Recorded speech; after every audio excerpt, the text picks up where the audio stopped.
اہل الکہف۔ اب ہم جا رہے ہیں اس غار کی طرف جس کا ذکر قرآن کی سورہ الکہف آیا 9 سے 26 تک تفصیل سے بیان کیا گیا ہے۔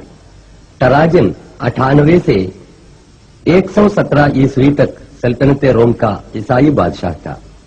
اس نے اپنی قوم کو بت پرستی پر مجبور کر دیا۔ جن لوگوں نے انکار کر دیا انہیں قتل کرنے کا حکم جاری کیا، لیکن 6 نوجوانوں نے اعلان کیا کہ ہم صرف خدائے واحد کی عبادت کریں گے جس کا کوئی شریک نہیں۔ یشو کی مورت یا کسی اور بتوں کی پوجا کرنے سے بھی انہوں نے انکار کیا۔ ٹراجن دقیانوس بادشاہ کے ظلم و ستم سے بچ کر یہ 6 نوجوان وہاں سے ہجرت کر گئے۔ راستے میں ایک نوجوان چرواہے نے اسلام قبول کر کے ان لوگوں میں شامل ہو گیا۔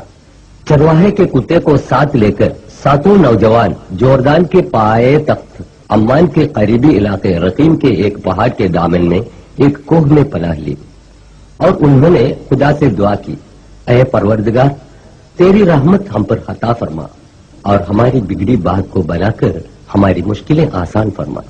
خدا نے انہیں نڈر بنا دیا اور گہری نیند سلایا۔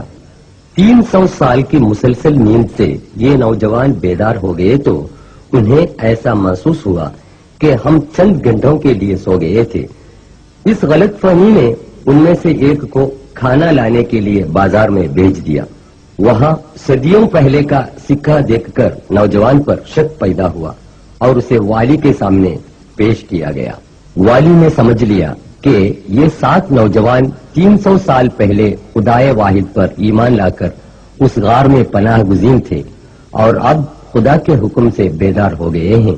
والی نے اس نوجوان کو شاہنشاہ بیزینٹین تھیوڈیشس ثانی کے سامنے حاضر کیا۔ تھیوڈیشس کا زمانہ حکومت 408 سے 450 عیسوی تک تھا۔ دوسرے نوجوانوں کو دیکھنے کے لیے نوجوان کے ساتھ بادشاہ، والی اور وہاں کے لوگ غار میں آئے اور ان کی بڑی عزت کی۔ اس قدرت الہی پر سب لوگ اچنبے میں پڑ گئے۔ اس واقعے کے ذریعے خدا یہ دکھا رہا تھا ہر انسان روز محشر میں پھر سے زندہ کیا جائے گا۔ یہ 7 نوجوان پھر سے غار میں گہری نیند سلائے گئے اور موت کی آغوش میں ہمیشہ کے لیے سو گئے۔ ان کی لاشیں غار میں الگ الگ قبروں میں مدفن تھیں، لیکن بعد میں ایک ہی قبر میں دفن کی گئی۔ آج بھی ان کی ہڈیاں قبر میں محفوظ ہیں۔ غار کا پہرے دار محمد یوسف ابو عقوب اس کا بیان دے رہا ہے۔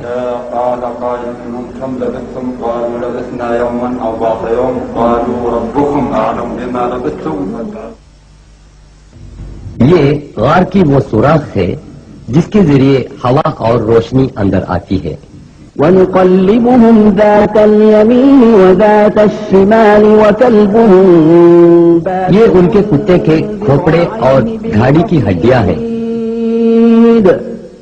لَوِ اطَّلَعْتَ عَلَيْهِمْ لَوَلَّيْتَ مِنْهُمْ فِرَارًا وَلَمُلِئْتَ غار کے اوپر جو ستون ہیں وہ اہل غار کی عزت میں روم کی قوم کی بنائی گئی مسجد کے کھنڈر ہیں۔